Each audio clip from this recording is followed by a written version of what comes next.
The Bong story চ্যানেলে আপনাদের সকলকে স্বাগত। আশা করছি আপনারা সকলেই ভীষণ ভালো আছেন। আমি এই সপ্তাহে আপনাদের জন্য নিয়ে এসেছি বাংলা সাহিত্যের আরও একটা দুর্দান্ত গল্প। আমাদের আজকের গল্পের নাম লাল পাথরের আংটি, চঞ্চল কুমার ঘোষ রচিত। তাহলে চলুন শুরু করা যাক আমাদের এই সপ্তাহের গল্প।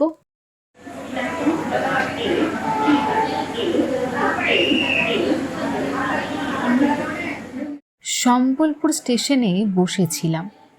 লাইনে কোথাও গন্ডগোল হয়েছে, ট্রেন আসতে 1 ঘন্টা দেরি। সন্ধে হয় অল্প কিছু লোকজন ছাড়া গোটা স্টেশন চত্বরটাই ফাঁকা। চারিদিক নিঝুম নিস্তব্ধ পরিবেশ। চুপচাপ এইভাবে বসে থাকাটা কীরকম যন্ত্রণাদায়ক ভুক্তভোগী ছাড়া কারো পক্ষে বোঝা সম্ভব নয়। একটা পুরনো খবরের কাগজ ইতিমধ্যে 2 পড়া হয়েছে, সেটাতেই আবার মনোনিবেশ করলাম। মনে হচ্ছে বাঙালি। অপরিচিত কণ্ঠস্বরে মুখ তুলে তাকালাম। রোগা লম্বা আধময়লা রং, কাঁচা পাকা দাড়ি, ধুতি পাঞ্জাবি পরা একজন প্রায় বৃদ্ধ ভদ্রলোক। আমি কিছু জবাব দেবার আগেই ভদ্রলোক পাশে বসে পড়লেন। খবরের কাগজটা বন্ধ করে বললাম, কে করে বুঝলেন আমি বাঙালি? ভদ্রলোক আমার হাতের কাগজটার দিকে আঙুল তুলে মুচকি হেসে জবাব দিলেন, ওটা দেখে। বাঙালি না হলে এই উড়িয়া দেশে কে বাংলা কাগজ পড়বে? ভদ্রলোকের কথার ভঙ্গি দেখে মনে হলো বেশ মিশুকে মানুষ। ভালো লাগলো, সময় কাটাবার মতো কাউকে পাওয়া গেল। বললাম, তা এদিকে কোথায়? যাব বালাঙ্গীর। আপনি? আমি কলকাতা ফিরব, অফিসের কাজে এসেছিলাম, প্রথম এলাম। তা আপনি কি এদিকেই থাকেন? আলাপটা চালিয়ে যাওয়ার চেষ্টা করলাম। ভদ্রলোক বেঞ্চে হেলান দিয়ে বসে একটা সিগারেট ধরে বললেন, সেরকমই বলতে পারেন। চাকরি সূত্রেই আসা, প্রায় 50 বছর হয়ে গেল। কোথায় চাকরি করতেন আপনি? এই সম্বলপুর এক জঙ্গল ইজারাদারের ম্যানেজার। জঙ্গলে চাকরি? তাহলে তো অভিজ্ঞতা অনেক। ভদ্রলোক আমার দিকে চেয়ে মুচকি হাসলেন। অভিজ্ঞতা? সে বলতে গেলে তো মহাভারত হয়ে যাবে। সিগারেটে টান দিয়ে নড়ে চড়ে বসলেন মানুষটা। মনে হলো আরেকটু নাড়াচাড়া দিলেই ভদ্রলোকের কাছে ঘণ্টাখানিক সময় কাটাবার মতো রসদ পাওয়া যাবে। বললাম, যদি কোনো অসুবিধা না থাকে বলুন না জীবনের কোনো আশ্চর্য অভিজ্ঞতার কথা। ভদ্রলোক চুপ করে আকাশের দিকে তাকিয়ে রইলেন। বুঝতে পারলাম আমার কথায় ভাবতে আরম্ভ করেছেন। খানিক পর আমার দিকে মুখ ফিরিয়ে পরপর সিগারেটে বেশ কয়েকটা টান দিয়ে বললেন, একটা ঘটনা, এমন ঘটনা মানুষের জীবনে ঘটে বিশ্বাস করতে পারি না, কিন্তু ঘটেছিল। বেঞ্চের ওপর পা তুলে আরাম করে বসলাম। আকাশে আঁধারের ছায়া। দিন শেষে পাখিরা ঘরে ফিরছে। সামনের একটা গাছে তাদের কলরব। কয়লা বোঝায় একটা মালগাড়ি লাইনের ওপর দাঁড়িয়ে। ভদ্রলোক শুরু করলেন। ঘটনাটা ঘটেছিল খ্যাংরাপালির ডাক বাংলোয়। খ্যাংরাপালি হচ্ছে ডুংরিপালির পরের স্টেশন। উড়িষ্যায় পালি মানে গ্রাম। সম্বলপুর থেকে ঘণ্টা 3 রাস্তা। উড়িষ্যার সবচেয়ে বড় নদী মহানদীর তীরে পুরনো শহর সম্বলপুর। দেবী শ্যামলাইয়ের নামে শহরের নাম। মাঝখানে বুড়োরাজ পাহাড়ে শিবের মন্দির। স্টেশনের কাছেই তখন আমাদের ডিপো। জঙ্গল থেকে কাঠ এনে সেখানে চেরাই করে রেলের ওয়াগনে ভরে নানান জায়গায় পাঠানো হতো। আমার ওপর সব দেখাশোনার ভার। একদিন আমার মালিক ঘোষবাবু খবর পাঠালেন, খুব জরুরি দরকার, চলে এসো। ভোরে ট্রেনে বেরিয়ে পড়লাম। চক্রধরপুরে ঘোষবাবুর বাড়ি। বাতের ব্যথায় 15 দিন ধরে ভদ্রলোক শয্যাশায়ী। দুপুর নাগাদ চক্রধরপুরে পৌঁছালাম। স্নান খাওয়া সারা হতেই ঘোষবাবু বললেন, তোমাকে বলাঙ্গীর যেতে হবে। বলাঙ্গীরে মহারাজ একটা জঙ্গল লিজ দেবেন। অন্য কেউ নেবার আগেই তুমি গিয়ে কথাবার্তা বলে টাকা দিয়ে বায়না করে এসো। একটু সুস্থ হলে আমি বাকি টাকা পৌঁছে দিয়ে আসব। পরদিন সকালে সুটকেস ভর্তি টাকা নিয়ে বেরিয়ে পড়লাম। ট্রেন চক্রধরপুর থেকে সম্বলপুর, সেখান থেকে গাড়ি বদল করে বলাঙ্গীর। তখন সবেমাত্র মহানদীর ওপর রেল ব্রিজ তৈরি হয়েছে। সারাদিনে 2টো গাড়ি আসে যায়। সম্বলপুরে পৌঁছে হাতে কিছুটা সময় ছিল। বলাঙ্গীর যাওয়ার গাড়ি তখনও আসেনি। নিজের ডেরায় চলে গেলাম। স্নান সেরে জামাকাপড় পাল্টে স্টেশনে ফিরতেই বলাঙ্গীরের গাড়ি এসে পড়ল।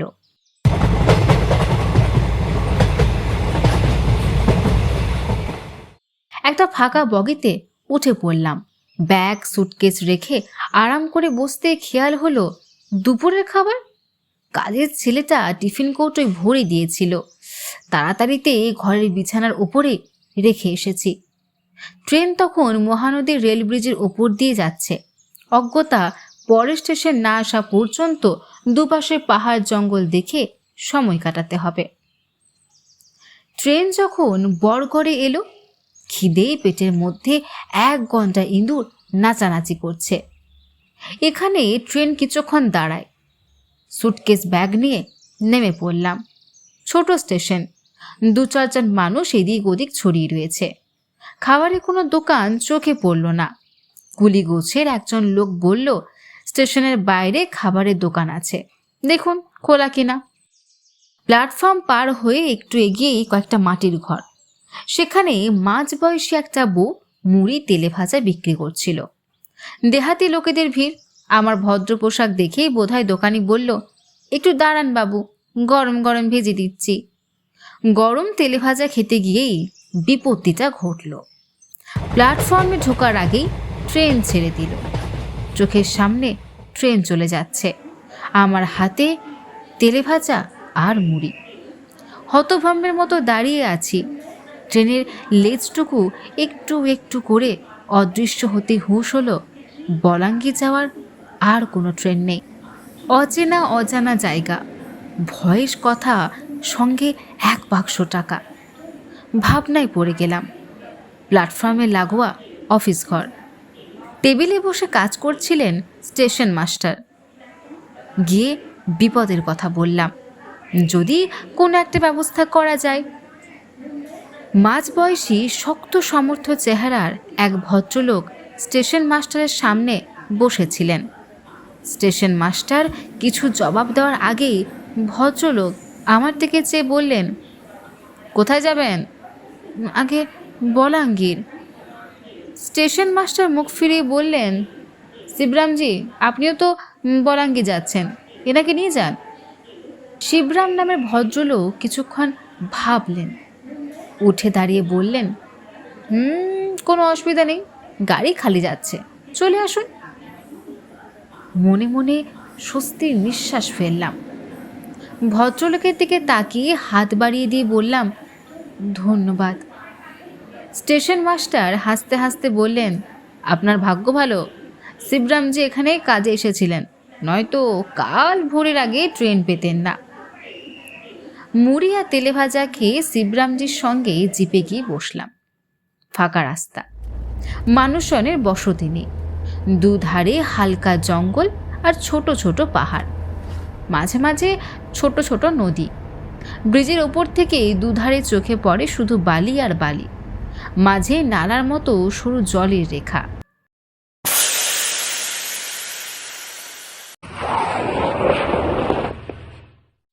ঘণ্টাখানে গিয়েছি, হঠাৎ একটা ঝাঁকানি খেয়ে গাড়িটা রাস্তার একদিকে কাত হয়ে পড়ল। জোরে ব্রেক কষলেন শিবরামজি। সামনে হুমড়ি খেয়ে পড়তে পড়তে কোনো রকমে সামলে নিলাম। ততক্ষণে গাড়ি থেকে লাফ দিয়ে নেমে পড়েছেন শিবরামজি। চাকার থেকে তাকিয়ে একরাশ বিরক্তি ফুটে উঠল মুখে। বিড়বিড় করে বললেন, ধ্যাৎ, টায়ার ফেসেছে, রাস্তার যে অবস্থা। কি হবে এখন? টায়ার আছে, চেঞ্জ করতে হবে, সময় লাগবে। কথা বলতে বলতেই শিবরামজি গাড়ির পেছন থেকে যন্ত্রপাতি বার করতে আরম্ভ করলেন। আমার কিছু করবার নেই। গাড়ি থেকে নেমে একটা পাথর ওপর বসে পড়লাম। আজ সকালে কার মুখ দেখেছি কে জানে, একটার পর একটা বিপত্তি। পাহাড়ের আড়ালে সূর্য অস্ত গিয়েছে। গাছের ফাঁকে ফাঁকে তখনও আলোর আভা। প্রকৃতির সৌন্দর্য উপভোগ করবার মতো মনের অবস্থা তখন আমার নেই।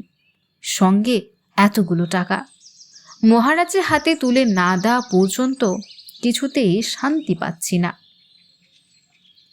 শিবরামজি টায়ার পাল্টাতে পুরো আধ ঘন্টা লেগে গেল।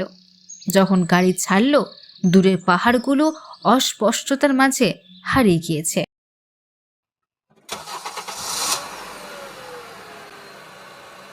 খানিকটা যেতেই রাত নেমে এলো, বোধহয় অমাবস্যা। সামনের হেডলাইটের আলো ছাড়া চারিদিকে চাপ চাপ অন্ধকার। গাড়ির দৌড়ানিতে ঘুম পেয়ে গিয়েছিল। আচমকা একটা বিচ্ছিরি আওয়াজে ঘুমটা ভেঙে গেল। ধড়মড় করে উঠে বসলাম। শিবরামজির সিটের পেছনে শরীরটা এলিয়ে দিয়ে হাত দুটো সামনে ছুড়ে দিয়ে চেঁচিয়ে উঠলেন, আবার টায়ার পাংচার। আতকে উঠলাম। কেরিয়ারে একটা স্পেয়ার টায়ার ছিল, সেটাই লাগিয়ে দেওয়া হয়েছে। শিবরামজি গাড়ি থেকে নেমে পড়েছেন, হাতে টর্চ। কে জানে, ভদ্রলোক হয়তো ভাবছেন তার কপালে একটা অপয়া লোক এসে জুটল, নয়তো দুবার গাড়ির টায়ার ফাঁসে। কি বলবো ভেবে পাচ্ছিলাম না। চারপাশে এত অন্ধকার আর দমবন্ধ করা নিস্তব্ধতা বুকের মধ্যে শিরশির করছিল। শিবরামজি হাতে টর্চটা জ্বালিয়ে আমার দিকে ফিরলেন। তারপর গম্ভীর গলায় বললেন, এখানে একটা ডাক বাংলো আছে, চলুন এগিয়ে গিয়ে দেখি। গাড়ি? ও কেউ নেবে না, নিষ্পৃহভাবে জবাব দিলেন শিবরামজি। শিবরামজির গাড়ি নিয়ে কোনো দুশ্চিন্তা না থাকলেও আমার টাকার বাক্স নিয়ে দুর্ভাবনা বেড়েই চলেছে। তাড়াতাড়ি সুটকেস আর ব্যাগ নিয়ে হাঁটতে আরম্ভ করলাম। সেই দুপুরে এক ঠোঙা মুড়ি আর তেলে ভাজা খেয়েছি। খিদেটাও পেটের মধ্যে চনচন করছে। শিবরামজি বেশ জোরেই হাঁটছেন। এবড়ো খেবড়ো রাস্তায় তার সঙ্গে তাল রাখতে হিমশিম খেয়ে যাচ্ছি। কোথায় চলেছি কে জানে। আধ ঘন্টার মতো হেঁটেছি। রাস্তা ছেড়ে একটু দূরে চোখে পড়ল সাদা বাড়ি, একতলা টিনের চাল, সামনে লম্বা বারান্দা, চারিদিকে বাগান, তারের বেড়া দেওয়া, বড় লোহার গেট। গোটা বাড়িটায় অন্ধকার, কেমন যেন গা ছমছমে ভাব। মানুষজন আছে বলে মনে হচ্ছিল না। একটা অদ্ভুত অস্বস্তিকর পরিবেশ। শিবরামজি গেট খুলে ভেতরে ঢুকলেন। বারান্দার সামনে গিয়ে ডাক দিলেন, রঘুনাথ, রঘুনাথ। একটু পরেই বাড়ির পেছন দিক থেকে লণ্ঠন হাতে একটা লোক বেরিয়ে এলো। মাঝামাঝি বয়স, রোগা, লম্বা, বেতের মতো শরীরটা সামান্য বেঁকে গিয়েছে। সামনে এসে লণ্ঠনটা তুলে ধরে শিবরামজিকে একবার দেখে নিয়ে বলল, কেমন আছেন বাবুজি? ভালো, মাথা নেড়ে জবাব দিলেন শিবরামজি। রাস্তায় গাড়িটা খারাপ হয়ে গেল, আজকে রাতটা আমার এই বন্ধুর জন্য থাকার ব্যবস্থা করে দিতে হবে। রঘুনাথ আমার দিকে তাকিয়ে খুব আস্তে আস্তে বলল, আসুন বাবু, সব ঘর খালি, কোনো অসুবিধা হবে না। শিবরামজি আমার পিঠে হাত রেখে বললেন, আপনি যান, রঘুনাথ আমার অনেক দিনের চেনা, সব ব্যবস্থা করে দেবে। আপনি আসবেন না? জিজ্ঞেস করলাম আমি। শিবরামজি একটু ইতস্তত করে বললেন, "উম, আমাকে সম্বলপুর যেতে হবে, পথ চলতি লরি পেয়ে যাব। নতুন টায়ার এনে সকালের মধ্যে গাড়ি ঠিক করে নেব। আপনি থাকুন, আমি ঠিক সময়ে এসে আপনাকে তুলে নেব।" শিবরামজি চলে যেতেই রঘুনাথ লণ্ঠনটা তুলে ধরে বলল, "এদিকে আসুন বাবু।" বারান্দায় উঠতেই গাটা ছমছম করে উঠল। লণ্ঠনের আলোটা চারিদিকের অন্ধকারের মধ্যে কেমন বেমানান মনে হচ্ছে। পর পর ঘর, গোটা বাড়িটাকে ঘিরেই বারান্দা, কয়েকটা কাঠের চেয়ার পাতা। একটা ঘর খুলে দিল রঘুনাথ। বাইরে থেকে দেখে যা ভেবেছিলাম ভেতরটা তার চেয়েও সুন্দর।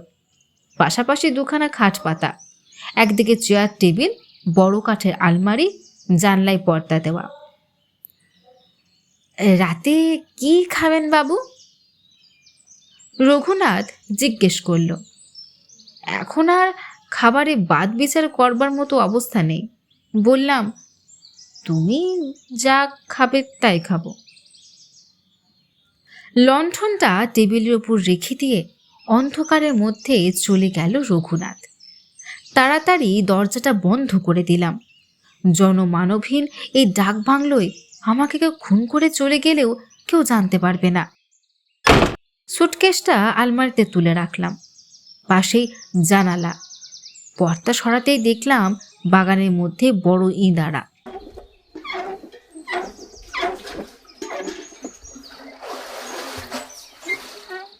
রঘুনাথ জল তুলছে। আমাকে দেখে বলল, বাবু, আপনার চানের জল। কনকনে ঠান্ডা জল মাথায় ঢালতেই শরীরটা যেন জুড়িয়ে গেল। সারাদিনের ধকলে খুব ক্লান্ত হয়ে পড়েছিলাম। খাওয়া দাওয়া সেরে বিছানায় শুতে শুতে ঘুম।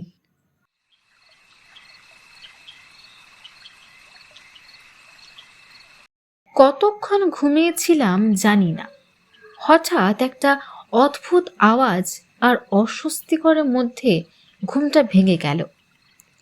গভীর ঘুমে আচ্ছন্ন একটা মানুষের আচমকা ঘুম ভেঙে গেলে যেমন হয়, বেশ কিছুক্ষণ সময় লাগলো স্বাভাবিক হতে। আমি কোথায় শুয়ে আছি বুঝে উঠতে পারছিলাম না। বিছানায় উঠে বসে চারিদিক তাকাতেই গতদিনের সব ঘটনা মনে পড়ে গেল। গাড়ি খারাপ হয়ে এই ডাক বাংলোয় এসে উঠেছি। একটা শব্দ ভেসে আসছিল।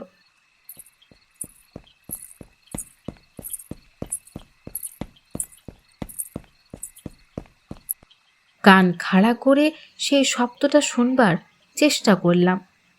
খুব হালকা, অস্পষ্ট। একটু পরেই ধীরে ধীরে শব্দটা স্পষ্ট শুনতে পেলাম। কেউ যেন দূর থেকে ছুটে আসছে। ঝুমঝুম শব্দ বাতাসে ভেসে উঠেছে। জানালা দিয়ে বাইরের দিকে তাকালাম। তারা ভরা এক টুকরো আকাশ ছাড়া কিছুই চোখে পড়ল না। একটু চুপ করে বসে রইলাম। শব্দটা এবার পরিষ্কার।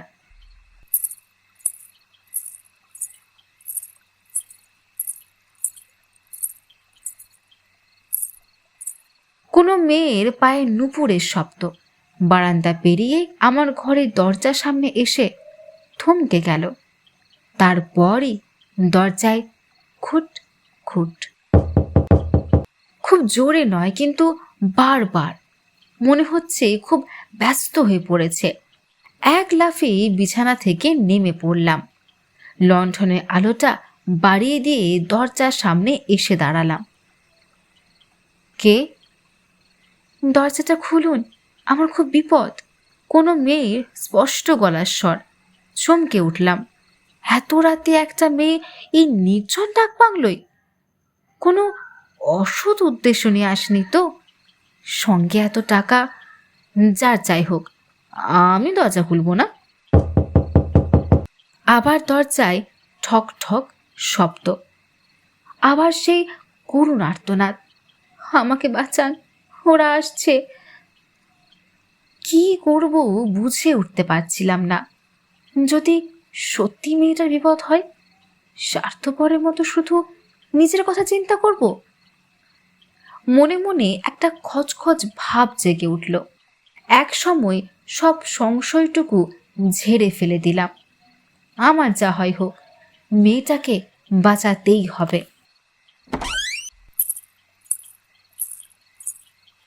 দরজা খুলে দিলাম। কিছু বোঝার আগে ঝড়ের বেগে একটা মেয়ে ঘরে ঢুকলো। 19-20 বয়সের বেশি নয়। এক পলক দেখে মনে হলো বড় ঘরের মেয়ে, দামি সাজ পোশাক পরা। উত্তেজনার আতঙ্কে চোখ মুখ ফ্যাকাশে হয়ে গিয়েছে। হাঁপাতে হাঁপাতে মেয়েটা বলল, শয়তানগুলো আমার পিছু নিয়েছে। আজকে রাতটুকু আপনার ঘরে থাকতে দিন, সকাল হলেই চলে যাব। মেয়েটা কে, কোথা থেকে এসেছে কিছুই জানি না। বললাম, তুমি কে? মেয়েটা এক ঝটকায় দরজা বন্ধ করে ঠোঁটের ওপর আঙুল রেখে প্রায় ফিসফিস করে বলল, চুপ চুপ, কথা বলবেন না, ওরা শুনতে পাবে। বুঝতে পারলাম মেয়েটা এই ঘরে আছে, কাউকে জানাতে চায় না। জানলাটা বন্ধ করে লণ্ঠনটা তুলে ধরতেই চমকে উঠলাম। মেয়েটা যেন গয়নায় মোড়া, গায়ের ওড়নাটা সরে গিয়েছে, ফিকে আলোতেও চোখ ঝলসে যাচ্ছে। ছবিতে রাজা মহারাজের ঘরে এত গহনা দেখেছি, মুহূর্তে বুঝতে অসুবিধে হলো না এই গয়নার লোভে কেউ মেয়েটির পিছু ধাওয়া করেছে।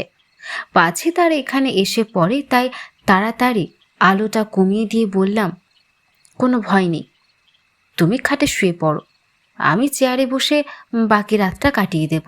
ঘুমের রেশটা তখনও বোধহয় একেবারে কাটেনি। বসে থাকতে থাকতে আবার ঘুমিয়ে পড়লাম।